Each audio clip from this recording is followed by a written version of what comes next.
Why is it that something as ordinary as a pencil can hold so many secrets? We've all used pencils, writing, sketching, doodling in the margins during boring meetings. But whether you're scribbling a grocery list or sketching the outline of a masterpiece, there's a surprisingly complex journey that brings each pencil from forest to fingertips. The story begins in the woods, not any random forest. Pencil makers are picky. Cedar is the wood of choice, specifically incense cedar. Why cedar? It's soft enough to cut smoothly, but sturdy enough to protect the core. Cedar's even grain makes it less likely to splinter and lets the finished pencil sharpen cleanly instead of crumbling into a mess. So, from vast managed forests, cedar logs are harvested. Modern forestry techniques mean that for each tree cut, new seedlings are planted, aiming for a sustainable cycle rather than unchecked deforestation. Once a log is chosen, it heads to the sawmill. Here it's sliced into long, thin slats. Each slat is planed perfectly flat, with a thickness of only a few millimeters. This is already more precision than you might expect for something so simple. If a slat is too thick, the pencil feels clumsy. Too thin, and it breaks apart. These slats are then dried carefully, so they don't warp or crack. Imagine enormous stacks of fragrant cedar drying for months, sometimes as long as 2 years, until the wood reaches just the right moisture content. Now, while our wood is drying, let's talk about the pencil's heart, the core. Curiously, pencils contain no actual lead. Their writing material is a mixture of graphite and clay. Graphite, a naturally shiny, slippery form of carbon, is mined from the earth. It's ground into fine powder and blended with clay before being moistened and kneaded into a paste.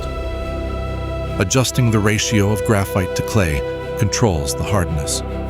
More clay means a harder pencil, great for technical drawing. More graphite gives a softer, darker mark, perfect for artists who crave that rich, smudgy line. The graphite-clay mixture is next extruded, forced through tiny holes into long spaghetti-like rods. These are cut to pencil length and baked in giant kilns. The firing hardens the core, giving it that familiar balance of strength and smoothness. Sometimes cores are even dipped in oil or wax to improve glide across paper. The core is finally ready to be encased in wood. Let's return to our cedar slats. Each one receives a series of precisely milled grooves, like shallow trenches just waiting for the graphite rods. Workers or machines drop the cores into these slats, then spread glue over the whole surface. A matching slat is pressed on top, sandwiching the graphite between layers of cedar and locking it in place. This pencil sandwich is then clamped tightly and left so the glue can cure. So far, we've got what's essentially a cedar board with graphite running through its center. But no one wants to write with a blocky slab. The next phase shapes these into pencils. The sandwiches are fed through specialized cutting machines that carve each board into a dozen precise, hexagonal, or round pencils. The wood peels away, revealing those classic pencil edges. The hexagonal design isn't just for style. It prevents pencils from rolling off desks and offers a better grip. Imagine how different classrooms would be if every pencil was perfectly round. Before pencils get their familiar yellow coats, the surfaces are sanded smooth. This isn't just for comfort. It's about removing the tiniest splinters, making sure the wood feels as inviting as possible, ready for its final finishing touches. Pencils are dipped, sprayed, or rolled in bright lacquers. Yellow remains the classic, but you'll find every color imaginable these days. That colored coat isn't all vanity. It helps seal the wood and protect it from moisture. Once painted and dried, the pencil's ends are stamped or inked with gold foil.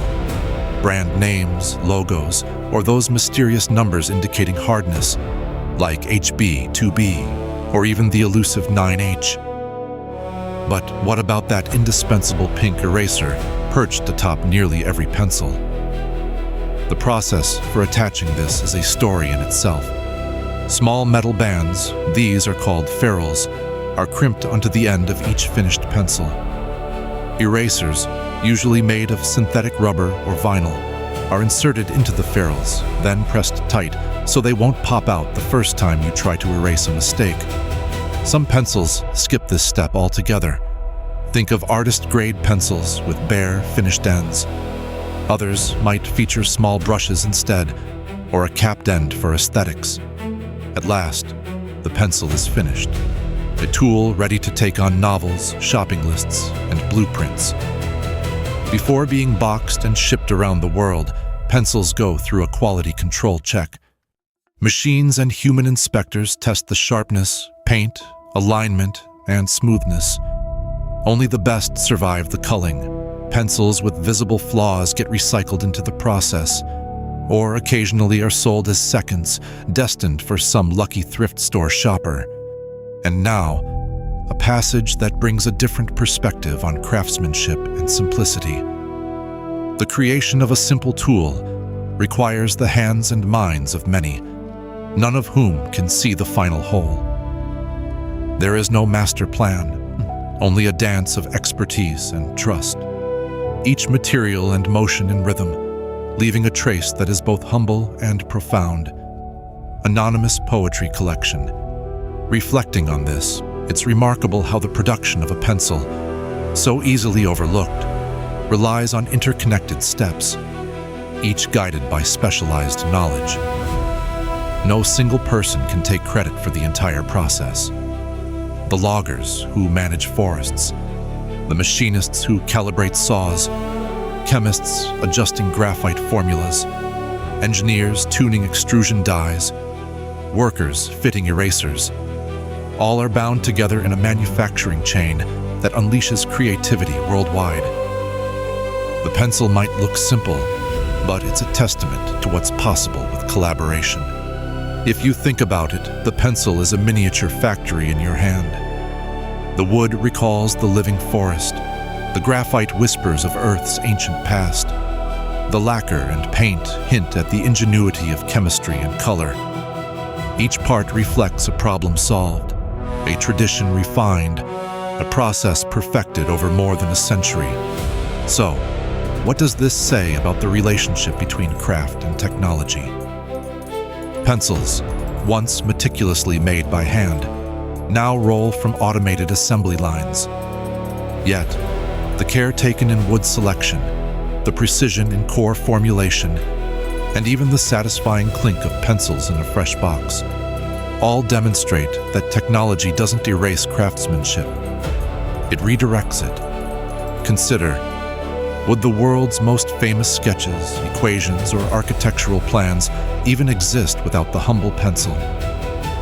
This one tool has captured the rush of inspiration, the struggle of revisions, the tentative start of learning to write a name.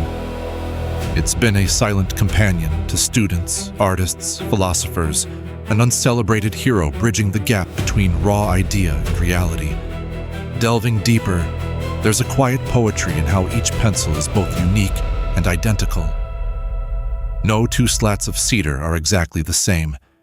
Every mixture of clay and graphite is subtly different. Yet, when batch after batch is finished, millions of pencils await discovery with such uniformity you never question if they'll work. This consistency isn't accidental. It's the product of endless experimentation, failures, and successes, all aiming to create something you pick up without hesitation. Let's pause and think about where your last pencil might have gone. Maybe it broke during a math test. Maybe you left it behind on a library desk, or lent it to a stranger who never returned it. Maybe, just maybe, it's sitting in the bottom of a drawer, half worn, waiting for the next moment inspiration strikes. Each pencil silently accumulates a history, not just of its making, but of the stories and mistakes it helps create. Returning to the big picture, pencil manufacturing isn't just about tools. It's about stewardship of resources, responsibility to the planet, and respect for tiny details. Modern manufacturers invest in renewable forests, cleaner kilns, safer paints, and recycling programs. What began as a luxury product has become a sustainable, everyday good, proof that mass production and care for the environment don't have to be at odds. Let's circle back to the passage. There is no master plan, only a dance of expertise and trust, each material and motion in rhythm. Isn't this true not just of pencils, but of nearly everything around us? Each object has unseen stories, silent collaborations, intricate journeys that shape what we take for granted. A pencil, quiet, cheap, disposable, reminds us to look closer, to see the harmony in process and the beauty in utility. The next time you pick up a pencil, maybe in a meeting or at the edge of a crossword, hold it for a moment. Run your fingers over the lacquered wood, the crisp edges, the printed logo. There's a lineage there, a connection from forest floor to factory, from invention to imagination. From a distance, it's a stick with graphite inside. Look closer, and it becomes a symphony of design, engineering, invention, and trust. And that's how the humble pencil is made, one step at a time. Each one a quiet example of how the simplest tools often have the most complex stories to tell.